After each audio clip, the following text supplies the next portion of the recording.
Good evening and thank you for joining us. I'm Mark Hanrahan. Good to have you with us. I'm Jane McCarthy. As school districts across the nation grapple with how to best protect their students, one North Idaho district says its decision to hire an armed security guard was the right move. Last fall, Athol Elementary School became the first school in Idaho to hire an armed guard. Now the district says they're looking to hire 2 more armed guards. KREM 2's Taylor Vito spoke with district leaders about their plans. Taylor? Yeah, guys, well, the Lakeland School District is in the process of looking for more guards, and they're actually interviewing some candidates right now. That new guard will be located at Lakeland High School, and in the meantime, they say that their current guard has been a real success.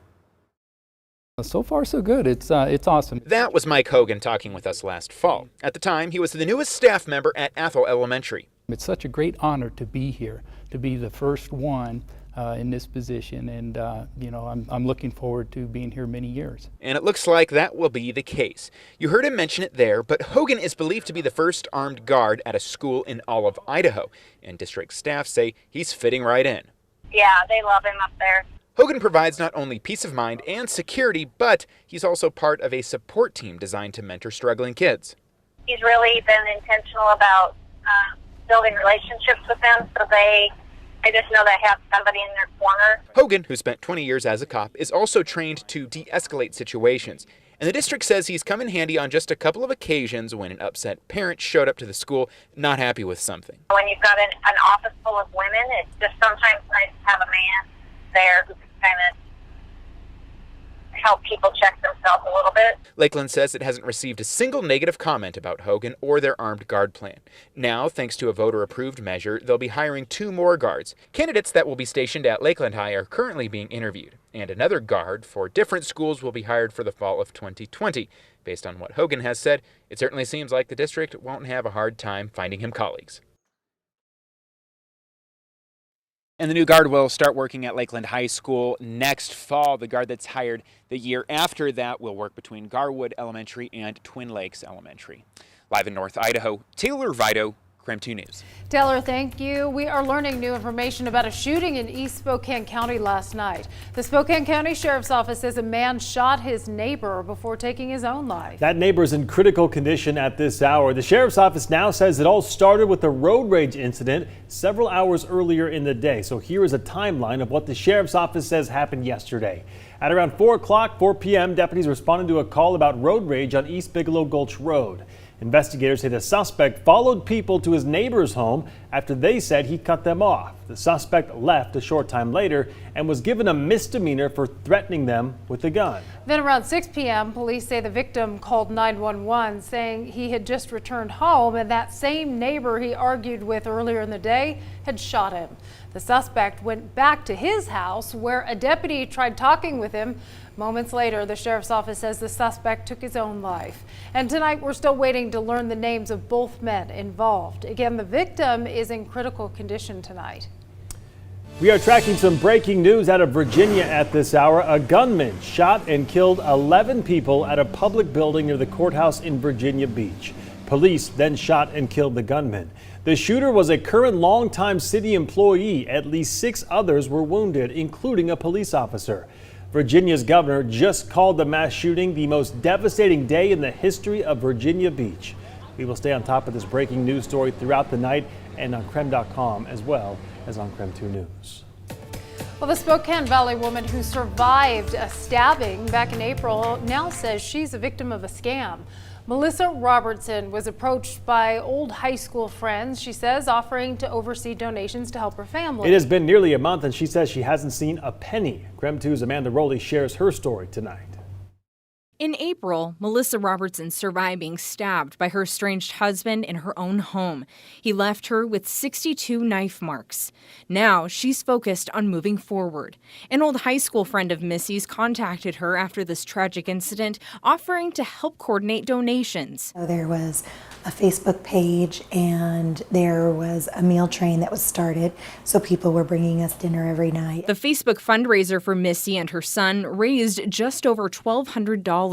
She stayed in touch with her old friend through text about receiving the funding. When did you start to get that odd feeling in your gut? Almost immediately. Like I said, She did ask for my bank account information, and I was a little reluctant. Missy continued to text her friend asking about the deposits.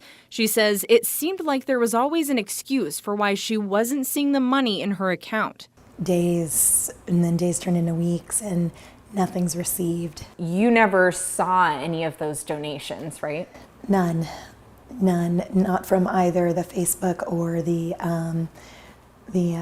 meal train donations. She preyed on your vulnerability. Exactly, and that's what is like so upsetting about it, is the fact that yes, people saw this opportunity and took advantage. The donations would have helped her pay off bills associated with her house. She's grateful for the community's support, but disappointed the money never got to her. There's nothing I can do to change it at this point. What's happened has happened, and yes, that's the message here, is to not let this happen to other people. She urges anyone else going through a difficult time to act cautiously when it comes to accepting help with donations and truly know who is helping you. For those still wanting to help Missy and her son, a GoFundMe account has been set up that goes directly to Missy. Amanda Rowley, KREM 2 News. Well, parts of northeast Washington and North Idaho continue seeing moderate air quality tonight. It's worse in Montana, where people are dealing with unhealthy air quality in parts of Montana. The smoke and haze you're seeing is from dozens of wildfires burning in Alberta, Canada.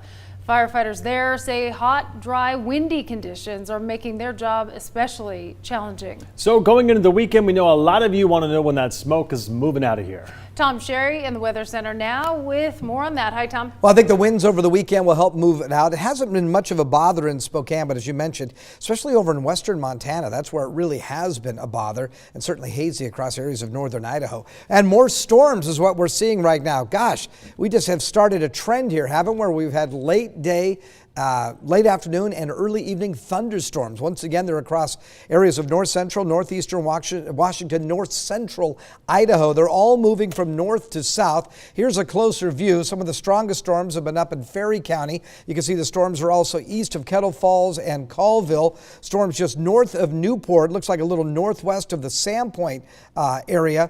But again, all tracking from the north to the south. So we're not going to rule out that they could move into our area. There's a 20% chance of seeing some showers or thunderstorms through about 10 o'clock tonight, and then we'll look for cloud cover to clear out in the overnight hours. Doesn't get overly chilly. We'll look for lows to only drop down into the upper 50s.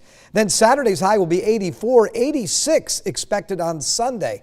We'll check the rest of your 7-day forecast coming up in a few minutes. Talk to you then, Tom. Thank you very much. A zinc and lead mine in Medellin Falls plans to lay off 210 workers. Only about 1,000 people live in that area of northeast Washington near the Canadian border. According to the Washington State Employment Security Department, workers at Tech Pend Oreille received that notice Thursday. Layoffs will start July 31st.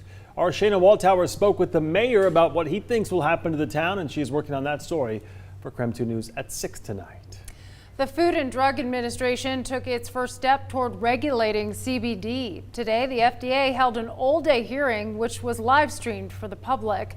Unlike marijuana, CBD only contains trace amounts of THC, the ingredient that creates a high.